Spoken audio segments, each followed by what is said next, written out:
প্রিয় দর্শক, এই দেখুন আখরস বিক্রি।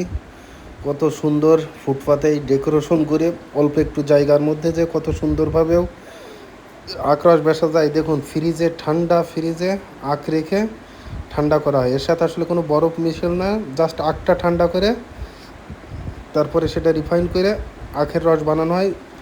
এগুলো চায়না এবং বাইরের বিশ্বে ঠিক এই কায়দায় আখের রসগুলো যেভাবে বিক্রি করা হয়, বাংলাদেশেও এখন সেইভাবে আখের রস বিক্রি করা হচ্ছে। আসলে আপনারা যারা নিত্য নতুন ব্যবসা খুঁজছেন তারা এইভাবেই ব্যবসাটা করতে পারেন।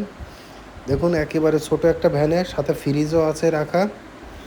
ফ্রিজে আখ রেখে ঠান্ডা করে তারপরে সেটা রিফাইন করে রস বানিয়ে গ্লাসে ঢালা হচ্ছে। আবার এই গ্লাসটাও প্লাস্টিক দিয়ে রিফাইন করে দেওয়া হবে। খুব সুন্দর একটা ব্যবসা।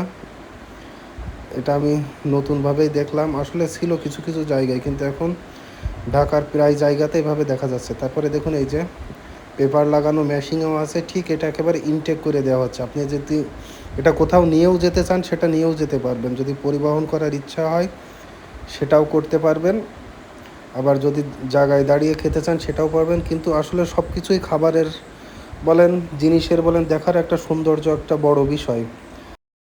দেখতে সুন্দর লাগার পাশাপাশি আসলে কোনো ময়লা জীবাণু পড়ারও চান্স থাকে না। এইভাবে দেখলে আপনি এটা নিয়ে এবার হেঁটে চলে ফিরে খেতে পারবেন, বাসায় দরকার হলে নিয়ে যেতে পারবেন। তো দর্শক, আপনারা যারা এই ব্যবসাটা করতে চান, আসলে এই মেশিনটার দাম আমরা শুনেছিলাম সব মিলিয়ে প্রায় 2 থেকে 2.5 লাখ টাকা পর্যন্ত পড়ে এই মেশিনটার দাম।